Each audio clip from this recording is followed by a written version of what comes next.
Have you ever felt like you can't fully trust somebody and yet you can't put your finger on why? In today's video, I'm going to help you break that down and make it crystal clear. We're going to cover the actual ingredients that cause somebody to trust another person, how to build these ingredients into your relationship so you can see if you can trust somebody else in your life, and why you might be stuck when it comes to trust currently and what you can actually do.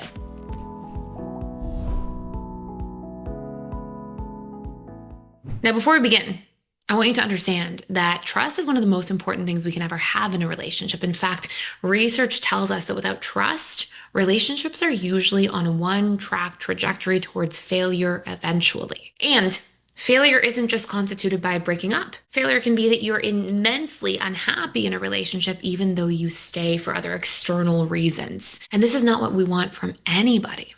So you can think of trust as being a truly foundational ingredient. And there are 4 pillars. And I want you to think of right now in this moment, okay? I want you to think of somebody you don't trust or you struggle to trust. And maybe you can't put your finger on it and you just know something's off. It's a gut feeling and you don't know why. And we're going to go through it. I want you to tell me in the comments, out of these 4 ingredients, how many of these things do you feel like this person is missing? Because it's going to make you make sense of a lot of things, okay? First ingredient is congruency. What they say and what they do line up. Or another form of congruency is that their stories match. Let me tell you a story. I had somebody who was a longstanding friend of mine, and I started feeling this kind of feeling of things being off years and years ago. And I explored trust in a deeper way. And I realized, oh my gosh, this person, the reason I don't trust this person, they haven't done anything to violate me or betray me. But what's happened is that this person will tell a story one week, and a week later, they tell a different version of the story. Maybe an exaggerated version, maybe a version that's totally different when there's different people around, and they're very incongruent, okay? That will give you this feeling in the background of like, oh, I can't fully trust. Another version of congruency, just a very tangible example, is if somebody says, I'm going to pick you up at 5 o'clock every Friday.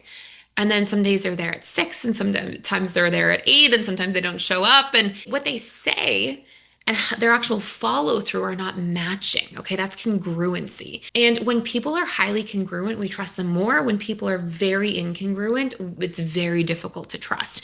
And I'm trying to share these things because I've had a lot of trust conversations with people recently. And one of the things that happens is people are like, I don't know why I don't trust. And they think it's just them.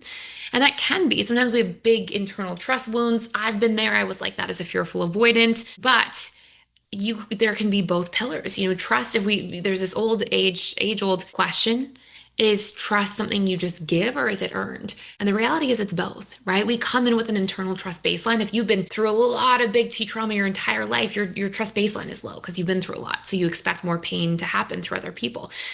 And if you look at a securely attached person's internal trust baseline, it's quite high. So before we get to the 3 other pillars here, I just want you to understand this piece, which is that's your natural part of trust. Then trust is built through these pillars. And sometimes we have an okay internal trust baseline, but sometimes these pillars are missing, or sometimes you have a painful internal trust baseline. Then somebody's doing these 4 things in unhealthy ways. For example, like pillar 1 we just covered is they're really incongruent, and you're blaming yourself because you have a fractured internal trust baseline and you're like, oh, it's me, I have trust issues. Well, it can also be both, okay? So that's number 1 is congruency. Number 2 is consistency. This one's a lot easier and it kind of follows in congruency's path. If you don't hear from somebody for months and then you talk to them every day for a week and then you don't hear from them again for months and months, they're inconsistent with you. And that may not be malicious, it may not be a really super negative thing, but it's hard to build a really strong foundation of trust if there's a big lack of consistency. And another version of this that can be quite obvious is if you're in a relationship with somebody and they constantly cancel plans. I mean, that's really inconsistent. Or if they cancel calls, and that fractures trust. Third pillar, okay, this is a really important one, is consideration. Let's pretend that you're in a monogamous relationship with somebody and they come back from a weekend away with their friends and they say, oh yeah, I kissed a few people on the weekend. Well, what do you feel? You feel like, what do you mean? We're in a relationship. We made a commitment to not do that. And so how is that possible that you did that? Like, did you not even think of me when you did that? Did you not even consider me? See?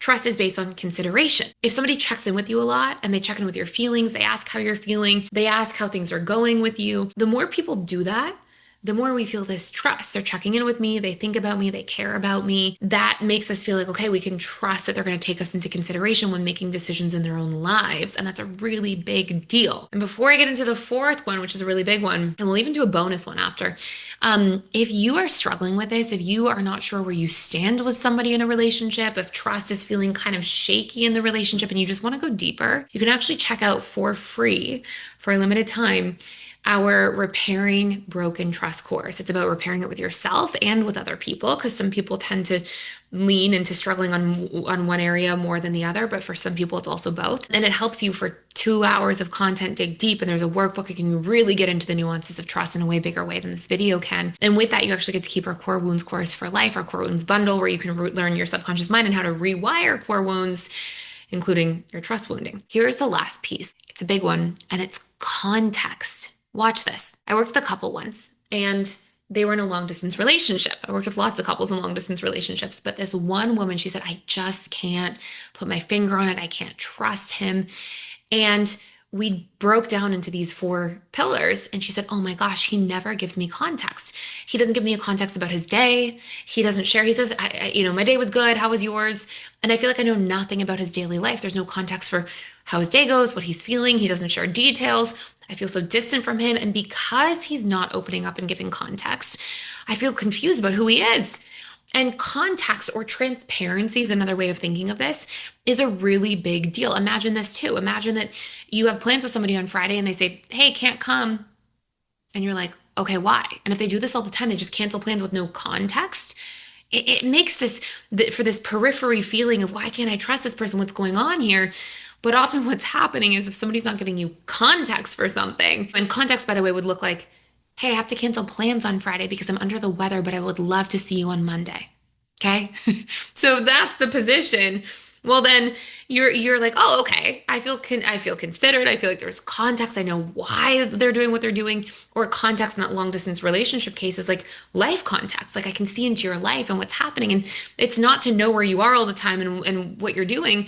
It's to feel like there's a sense of inclusion in each other's lives that way. Context for what's going on and why we do what we do helps us feel so much more connected and more trusting of one another. Now, a bonus one is somebody actually honoring your boundaries. That's an obvious one that really falls under the consideration pillar. Another bonus is commitment, but again, that falls kind of under the consistency pillar, but there are other good things to think about.